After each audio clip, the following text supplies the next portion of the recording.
భారతంలో అండి మనకు ప్రతి ఒక్క బంధాన్ని గురించి చాలా గొప్పగా వివరించడం జరిగింది. కాబట్టి భారతాన్ని చదివిన వాళ్లకు విలువలు తెలుస్తాయి. ప్రతి ఒక్క బంధం యొక్క విలువ తెలుస్తుందండి. ప్రతి ఒక్క వ్యక్తి యొక్క విలువ తెలుస్తుంది. దాంట్లో గురువుని గురించి చాలా గొప్పగా ఉందండి. అంటే అది జరిగిన సంఘటన, అప్పట్లో జరిగిన సంఘటన అదే. అక్కడ గురువుని రీసెంట్గా అండి ఒక ఉపాధ్యాయుని చంపేశారు, క్లాస్ రూమ్లోనే చంపేశారు విద్యార్థి గొడవలతోటి. దీన్ని బట్టి నాకేమర్థమైందంటే అండి, మీకేమర్థమైందో కానీ, అర్హత లేని వాళ్లకు విద్య చెప్పకూడదండి. విద్య నేర్చుకోవడానికంటూ కొన్ని అర్హతలు ఉంటాయి. ఆ అర్హతలు లేని వాళ్లకు విద్యలు చెప్పడం వల్ల ఇలాగే ఉంటుంది. ప్రస్తుతం అండి అందరికీ విద్య అవసరమైంది. అందరికీ బోధించాలి. కాకపోతే ఆ విద్య నేర్చుకునే అర్హత కూడా ఉండాలండి విద్యార్థికి. అలాంటి వాళ్ళే నేర్చుకోగలరు అని నా అభిప్రాయం అనిపించింది. భారతంలో అండి ద్రోణాచార్యుడి ఘట్టాలు చాలా ఎక్కువ ఉన్నాయండి. మనకు భారతంలో అండి కనీసము ఒక 20% 30% వరకు గురువు శిష్యులదే ఉందండి. ఉంది భారతం మొత్తంలో. అంత గొప్ప స్థానం గురుస్థానం అనేది. గురువు అంటే గురువే కాదండి, ఇప్పటి రోజుల్లో టీచర్లు కూడా గురువులే. ఎందుకంటే బోధించేవాళ్ళు, విద్య నేర్పించేవాళ్ళు, ఒక నడవడిక నేర్పించేవాళ్ళు, ఒక క్రమశిక్షణ నేర్పించేవాళ్ళు. కానీ ఆ క్రమశిక్షణ నేర్పించే అవకాశం మాకు ఇవ్వడం లేదు కదా, గురువులకు ఇవ్వడం లేదు కదా, టీచర్లకు ఇవ్వడం లేదు కదా. ఇది ఇప్పుడే కాదండి, చాలా ఏళ్ళ నుంచి మేము చదువుకునే రోజుల్లోనే టీచర్లను కొట్టిన పిల్లలు ఉన్నారు.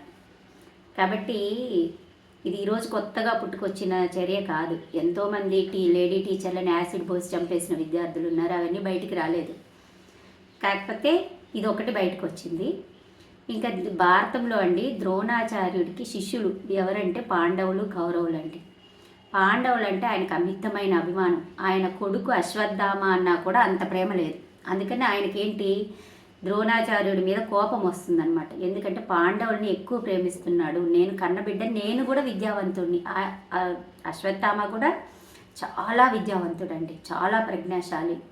ఆయన ద్రోణాచార్యుడికి ఎంత ఉందో తెలివి అంతుంది. కాకపోతే ఈ పోటీతనం వచ్చింది కదా, అహంకారం. ఆ అహంకారం వల్ల అది బయటపడలేదు.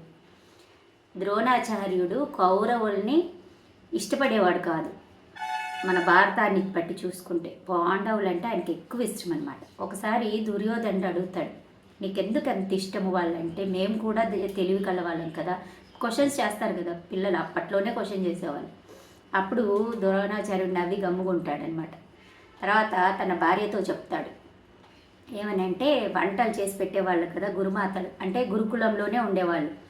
కౌరవులు, పాండవులు, ఈ అశ్వత్థామ వీళ్ళందరూ గురుకులంలోనే ఉండేవాళ్ళు అనమాట.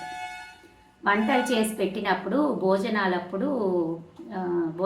ముందు వాళ్ళ భార్యతో చెప్తాడు ద్రోణాచార్యుడు, నువ్వు అందరికీ ఉప్పు కూరల్లో, ఒక్క అర్జునుడికి దుర్యోధనుడికి మాత్రం ఉప్పు వేయొద్దు అని, ఉప్పు వేయకుండా తీసి పక్కన పెట్టి కూర, మిగతా అందరికీ ఉప్పేసి కూర చెయ్యు అని చెప్తాడు. ఆమె గురుమాత కదా, గురువు ఏది చెప్తే అది విని వాళ్ళిద్దరికీ సపరేట్గా ఉప్పు వేయకుండా కూర తీసిపెట్టి అంతా బంతిలో కూర్చునేవాళ్ళు కదా శిష్యులందరూ.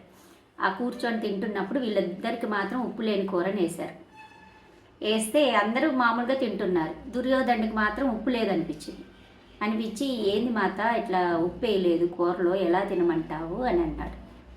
అప్పుడు ద్రోణాచార్యుడు అందరిని అడుగుతాడు, ఏమ్మా ఉప్పు సరిపోలేదా మీకు కూరలో అని. అందరూ చాలా రుచికరంగా ఉంది గురువుగారు అని అంటారు. వాళ్ళలో అర్జునుడు కూడా ఉంటాడు. చాలా బ్రహ్మాండంగా ఉంది గురువుగారు అని అంటాడు అర్జునుడు. అప్పుడు దుర్యోధనుడు మాత్రం నాకు ఉప్పు వేయలేదా, నాకు ఒక్కడికే లేదా అనుకుంటాడు.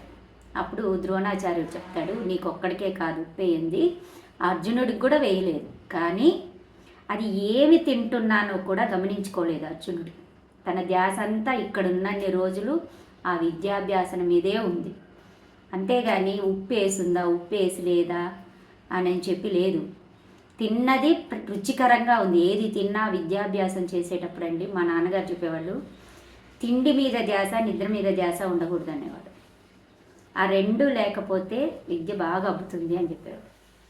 అట్లాగా తిండి మీద ఏమి తిన్నా కానీ రుచికరంగా అనిపించేది అర్జునుడికి అక్కడ ఆ గురుకులంలో ఉన్నన్ని రోజు. ఈ రోజుల్లో అండి ఎంతమంది హాస్టల్లో ఉండగలుగుతున్నారు?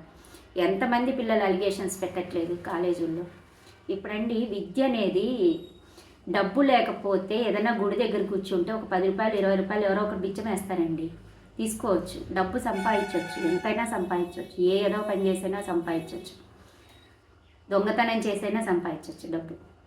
అలాగే ఆహారం కూడా ఎవరైనా పెడతారు, అన్నం అడిగితే చేయి చాచి తిండి అడిగితే పెడతారు, ఎక్కడైనా దొరుకుతుంది, ఏ గడ్డి ఏ ఆకు ఏ కాయ తిన్నా కడుపు నిండిపోతుంది. కానీ విద్య అనేది ఎవ్వరూ ఈ దానం చేయరండి. మనం పోయి గుడి ముందర కూర్చొని అడుక్కుంటే డబ్బులు వస్తాయి, కానీ 1 మార్క్ అయినా వస్తుందండి? మనం రాసే పరీక్షల్లో 1 మార్క్ అన్నా వస్తుందా? ఎవరన్నా అడిగితే పోయి, ఏ విద్యార్థి అయినా పోయి బయట అడుక్కుంటే 1 మార్క్ అయినా వస్తుందా ఎగ్జామ్లో రాసేదానికి? అంత గొప్పదండి విద్య అనేది. దాన్ని అందించే గురువు టీచర్లు ఇంకెంత గొప్ప వాళ్ళు. ఒక్కొక్క మార్కు రావాలంటే ఎంత కష్టపడాలి. ఇది తల్లిదండ్రులు అర్థం చేసుకోరు. ఇప్పుడు ప్రైవేట్ స్కూల్లో వచ్చేసి ఇంకా పెద్ద ఘోరం అయిపోయి ఉంది. ఇట్లా తయారైపోతున్నారండి. కాబట్టి విలువైన దాన్ని, విలువైన మనుషులకు విలువనీయని వ్యవస్థలో ఇంకా విలువలే లేకుండా పోతాయండి. కాబట్టి ఎవరైతే ఉపాధ్యాయుని, ఇప్పుడు ద్రోణాచార్యుడండి అర్జునుడు వాళ్ళందరినీ పాండవులను ఇష్టపడ్డాడు కాబట్టి వాళ్ళు విజయులయ్యారు, వాళ్ళు గెలిచారు. ఎందుకంటే గురువుకు నచ్చిన శిష్యులు వాళ్ళు. దుర్యోధనుని సభలో ఉంటూ దుర్యోధనుడితో పాటే ఉంటూ దుర్యోధనుడు ఇదైనా కానీ దుర్యోధనుడు గెలవలేదండి. చరిత్ర అది. ఎందుకని? గురువుకు విలువ ఇవ్వలేదు ఆయన. అహంకారం.